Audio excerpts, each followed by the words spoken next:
So, candidate section in your career development award actually look like? That is what we are talking about today. If you're new around here, my name is Sarah Dobson. I am a research grant consultant, and my team and I help early career researchers get funded at NIH. So, let's first of all remember what the purpose of a career development award actually is, right? And the main argument that you are trying to make. So, you are trying to explain that you have the potential to become a strong and prolific independent researcher, but you still need some mentorship and training to help you get there. That's one of the key differences between a career development award and a research project grant, right? You have that training component that is necessary to argue for to get the award. So the candidate section is where you do a lot of that arguing, where you build that argument. And the way that the NIH K Awards are structured is they give you different elements of the candidate section that you need to respond to. And of course, the reviewers have criteria that they are looking for when they are assessing this section. So one of my best pieces of advice, no matter what type of grant you are writing, is to take a look at the scoring guidelines and criteria to help you understand what reviewers are going to be looking for, what they are prompted to look for in each of the sections of your application. And so with that, let's take a look at the three main components of the candidate section. So of course, we have the candidate's background, then we have the career goals and objectives, and we have the candidate's plan for career development. And so you need to respond to specific prompts essentially within each of those categories to build that argument for, yes, I've got a lot of potential and I have a lot of skills and experience already, but to be able to get where I want to go, I need more mentorship and training to help me get there. And of course, just as a reminder, this is in context of the mentored career development awards at NIH. There are other non-mentored awards that are more for people who are more sort of mid-career, but we're talking about those mentored career development awards that typically happen earlier in your career. So let's talk about what you need to do in that background section. So what you need to describe in the background section. And again, it always comes back to that sort of bigger picture argument that you're making for where you are now, where you want to go, and what the gaps are that are sort of preventing you from being there already, right? That's the sort of the broad strokes of the argument that you're making.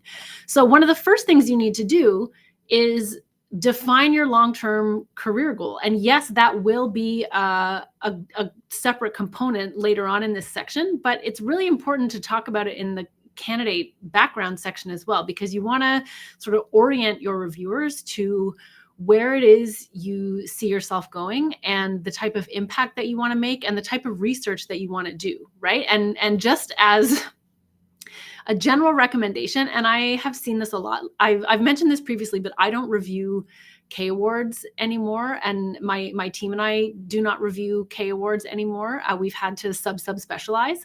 But when I used to review K Awards, one of the things I saw a lot was when applicants would talk about their career goals, they would say, my career goal is to become an independent researcher. That is not useful, right? That is everybody's goal.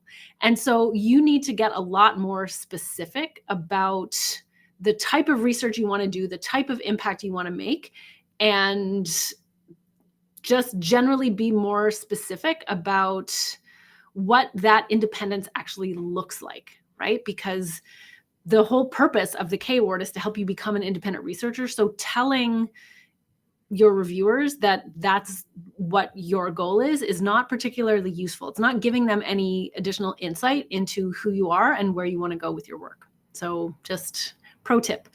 Then, of course, you want to define your current program of research or your areas of interest, right? You want to talk about where you are now and the work that you've done to sort of establish yourself in your current area of interest.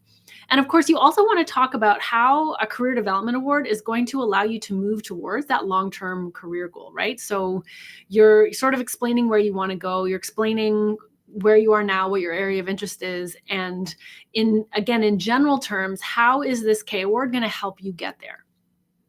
But then you also want to talk about your sort of your origin story, right? Like how did you become interested in this particular subject matter area? And what work have you done to sort of pursue your curiosity and gain experience? That's part of how you explain, this is where I am now and this is the potential I have, right? Is really talking about your origin story. Um, and then one of the other key things that you need to consider here is how did you identify the gap in your training and experience that's leading you to apply for a K award? This is one thing that I saw a lot as well, was there was not really an argument for why you actually need additional mentorship or training. So you need to make sure that you spell that out really, really clearly in your candidate section and talk about, here's where I want to go, but I realize that I'm missing, this skill set, or I need some more support and mentorship in this particular area, right? You have to explain why you are applying for this type of award and what it's going to enable you to do. Okay. So those are just some high-level points of what you should consider including in your background section. Let's talk quickly about career goals and objectives. You also want to make sure that you have a short-term goal, right? And that's usually related to the research that you're doing in your K award. And then you want to talk about how that short-term goal relates to your longer-term career goal, how the goal that you have in the short term is going to sort of help you get to where you want to go ultimately. And then the last thing you want to do in the career goals and objectives section is talk about what comes after this. What's your plan to generate R01 support? Because the idea with most mentored K awards is that you are getting the training and mentorship you need to become independent. And one of the clearest signs that you're independent is being able to secure R01 level grant funding, right? One of these big multi-year, multi-million-dollar research project grants, R01 or equivalent, right? So what's the plan?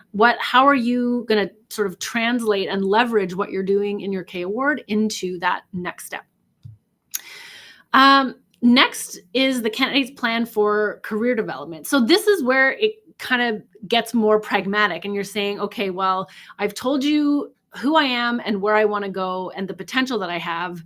And I've told you what my short-term goal is to help me get there, but how does that actually play out? What is the plan, right? And so that's where you need to talk about mentorship and training goals and the activities that you are going to undertake and the timeline for those activities, all of that, right? So it's how that actually translates into a plan. And this is another area that I see done.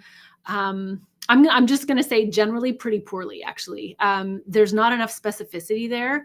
And one of the best ways to think about it, I think, is to imagine sort of painting a picture for your reviewer and imagine them being able to visualize what it is that you're going to be doing over that time. And sometimes literally visualizing it in terms of a timetable can be really, really helpful. But again, the idea here is to be as specific as possible, in part to help reviewers see how you're planning this out, but also to help you get really clear on when this is all going to happen, how feasible it really is to have all of these different goals and activities, and to just get as clear as you can on what this period is actually going to look like for you as well, right? So those are some really high level sort of tips and suggestions on how to write a strong candidate section. We do have a full course on how to write a strong NIH Career Development Award that includes I was essentially reading from a worksheet that we include inside the course to help you start thinking about what needs to go in that section. And we have that for essentially all the sections in a career development award. This is a self-paced course. It's asynchronous.